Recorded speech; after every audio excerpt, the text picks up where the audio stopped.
Bismillahir Rahmanir Rahim. In the name of Allah, the most gracious, the most merciful. Assalamu alaikum wa rahmatullahi wa barakatuh. Today, I want to share a story that serves as a powerful reminder of Allah's justice, the consequences of disobedience, and the mercy of the Prophet Muhammad, Sallallahu Alaihi Wasallam.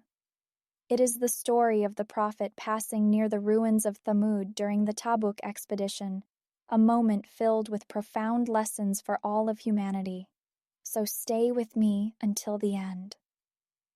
The Tabuk expedition is one of the major campaigns of the Prophet, Sallallahu Alaihi Wasallam, and the last one in which he personally took part.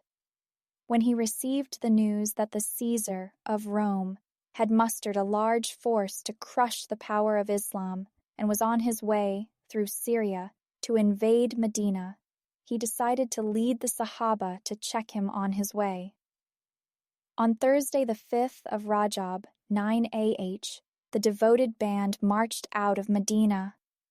As the weather was hot and the fighting was expected to be very tough, the Prophet, Sallallahu Alaihi Wasallam, made an open declaration that the Muslims should gather in strength and prepare fully to face the forces of the Roman Empire.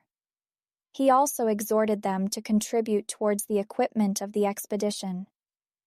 It was on this occasion that Hadrat Abu Bakr, radiyallahu anhu, contributed all his belongings. When he was questioned by the Prophet, Sallallahu Alaihi Wasallam, as to what he had left for his family, he replied, "I have left Allah and His Prophet, Sallallahu Alaihi Wasallam, for them." Hadrat Umar, radiyallahu anhu, contributed half of his belongings, and Hadrat Usman, radiyallahu anhu, provided for the equipment of 1/3 of the whole army. Although everybody contributed beyond his means, yet the equipment fell far short of the requirements. Only one camel was available for each group of 10 persons who were to ride it in turn. This is why this campaign is known as the Campaign of Hardship. The journey was long and the weather hot and dry. The orchards were laden with ripe dates, the staple crop of Medina, and it was just the time for harvesting, when all of a sudden the Sahaba were required to start on this campaign. It was really an acid test of their iman.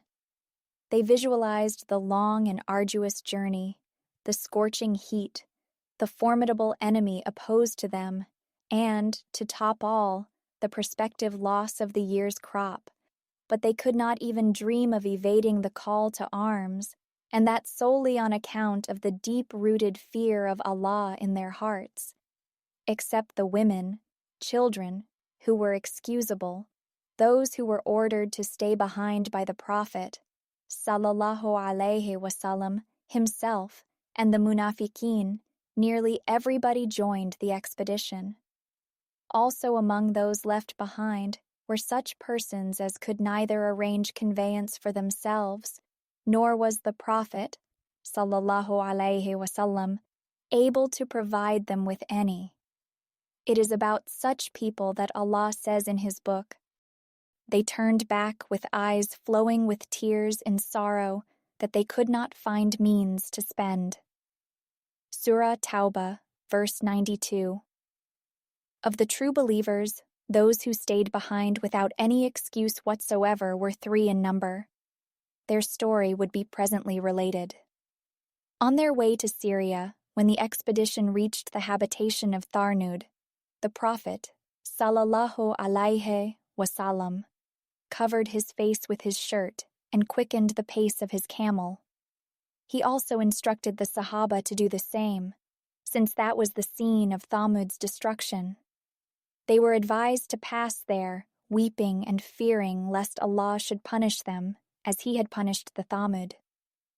The dearest and the most beloved Prophet of Allah and his privileged companions pass by the ruins of the punished people in fear and tears, lest they meet the same fate. On the other hand, today, if any place is struck with an earthquake, it becomes a place of sightseeing for us. And if we come across any ruins, our eyes remain dry and our hearts unaffected. What a change of attitude. Stay tuned, as I will return with another enlightening story soon. Don't forget to watch before you sleep. Jazakum Allahu khairan.